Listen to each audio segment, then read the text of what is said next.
Easter's coming up fast, isn't it? And with it, Good Friday, Easter Sunday. Huge global events, yeah. Millions observe them. Exactly. But have you ever, really thought about what's behind these days? The deeper meaning? Well, that's precisely what Neville Goddard got into. Hmm. He gave this lecture, April 12th, 1968, called The Great Mystery. Ah, yes. And that's what we're going to dive into today, right? Unpack Goddard's take on this, this central Christian mystery. Yeah, maybe offer a fresh perspective on these traditions. He really draws a line between the outward story. A parable, he calls it. Right, the parable, and the interpersonal experience it's pointing towards. That's the key distinction for him. Okay, so right off the bat, he contrasts this mystery with the parable. He does. He starts with that quote from Mark, where Jesus tells his disciples, essentially, you guys get the mystery directly inside. But everyone else. Everyone else just gets the stories, the parables. It sets the stage for his whole interpretation. So a parable for Goddard isn't just like a nice little story. No, not at all. It's told as if it's literally true. Okay. But the real goal Yeah. is for you to figure out it's symbolic, right? To find the lesson underneath. And connecting that to Good Friday and Easter, billions of people will be reflecting on these as historical fact. Exactly. And Goddard is suggesting, well, maybe there's this whole other level, a personal, internal meaning that gets missed. And he brings in Paul, doesn't he? Great indeed is the mystery of our religion. Yeah, emphasizing that mystery doesn't mean secret. Right. It's more like a truth that's just hard to accept. Really hard for some. He mentions that bit in John, right? Where lots of followers just walked away from Jesus. Yeah, they just couldn't stomach what he was saying. It shows how this inner meaning can really challenge our usual way of thinking. Okay, let's zoom in on Good Friday then. The common understanding is pretty straightforward. The day Jesus died. That's the standard view, yes. Yeah.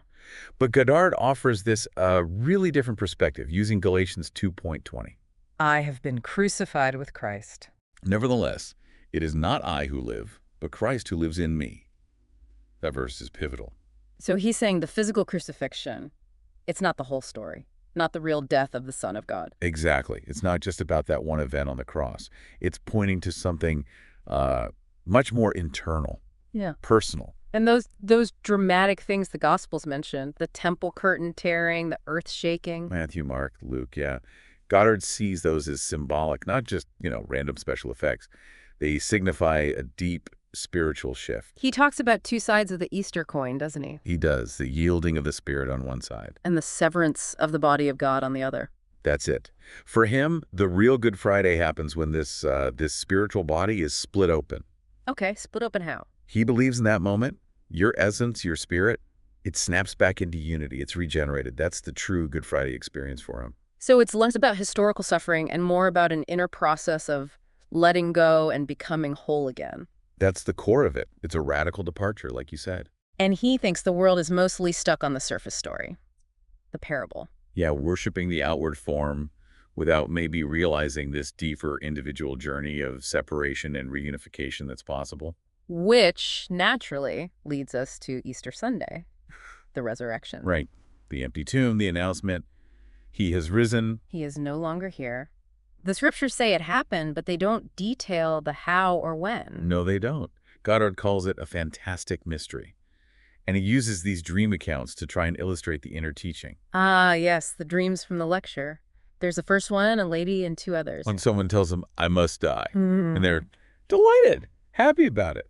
Then she wakes up. Strange reaction, and then more dreams follow with one of her friends. Yes. Learning a new language with Goddard and the others, then feeling linked, trying to communicate. And finally merging, becoming one single being. Exactly. And Goddard is there saying, I must die to the flesh in order to live in you. From now on, you will find me within. Wow. So how does he interpret these? He sees them as symbols for the journey of our inner self, starting out fragmented, in diversity. Okay. Then feeling a connection, searching for life's source, and ultimately realizing, boom, it's all one. Unity. Like the drop realizing it's the ocean. Pretty much, yeah. And he connects this to his own life, doesn't he? He does. He talks about April 8th, 1960, dying to all generation, he calls it. And his creative power shifting, turning towards regeneration on a higher level. This personal experience seems crucial to his whole viewpoint. Absolutely. Yeah. He then describes his experience of the loud cry, The curtain splitting within him, the earth shaking, the rocks splitting. So not external events he saw, but things he felt. Yes, the splitting of his own spiritual body. He felt, he said, every vertebra separate, then moving like a serpent. Into the Holy of Holies. Intense. Very, and he links that to John 12:32. When I am lifted up from the earth, I draw all men to me. But for him, lifted up means the kind of death, yielding the spirit. Yes, not the method, not the cross itself. True death, for Goddard, is this inner surrender, ascending to a new state through introspection. As opposed to being stuck on the cross, just living in the flesh. Right, perpetually manifesting only the physical limitations. He even describes his own moment, crying out, the inner curtain splitting, finding himself in golden light. At the base of his spine, yeah, before ascending. It's a powerful internal vision. And he extends this idea outwards to everyone. He does. He suggests all the people we see, seemingly asleep spiritually, are actually aspects of our own self pushed out. Like in the woman's dream, going from separate to unified. Exactly. It reflects this grand scale interconnectedness, this eventual coming together. But crucially, these are internal experiences, right? Not future predictions. Absolutely crucial. He stresses that. These happen within consciousness. He even says if we meet him at night, in our inner world. It's because we've conjured him from within our own being. He's always there, just not physically, since his own inner death in 1960. Revealing things from the inside out. Right. And he believes only God truly undergoes this kind of death. When we're raised, we become one with him. That sense of him dying to the flesh to live within others. Yeah, on that spiritual level. Yeah. Which brings us to his point about the order of things. Ah, the sequence. Resurrection before ascension. That seems backward to the usual story. It does. Good Friday usually comes first in the telling. But Goddard points to Scripture. The first shall be last, and the last shall be first. So he argues the resurrection, Easter Sunday, is actually the start, the first big event. That's his claim. He says two things happen then. The awakening within you, Okay. and the spiritual body leaving the tomb, the old state.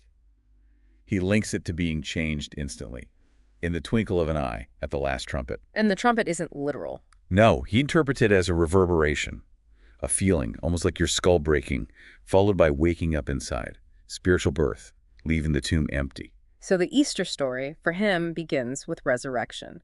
God buried within us like a seed. Exactly. He quotes, "Unless a seed falls into the earth and dies, it remains alone. But if it dies, it brings forth much." Life through death. God's death, in this inner sense, is for our salvation, our redemption. He experiences everything with us, the pain, the joy. And when this world is given up internally, The curtain splits, God ascends, but now individualized within each person who makes that journey. so resurrection birth from above happens first. Yes. And the ascension, he suggests, comes later, Yeah. about 9 months later, interestingly. Like a gestation period. It kind of implies that, yeah. And why don't more people see it this way? Because they haven't questioned the parable deeply enough. That's what he implies. Not everyone will grasp it, he says, unless they're sort of inwardly called to hear this truth. Which connects to his ideas about inner transformation, doesn't it? Absolutely. He's quite blunt, saying most people, regardless of titles or beliefs, are sound asleep if they only see things externally. If they don't question the parable's meaning. Right. The big realization, he believes, is that it all happens within. The outside world just reflects the inside. Back to the woman's dream again, separation to unification. That's the inner potential. Exactly. And he reiterates that the crucifixion is universal.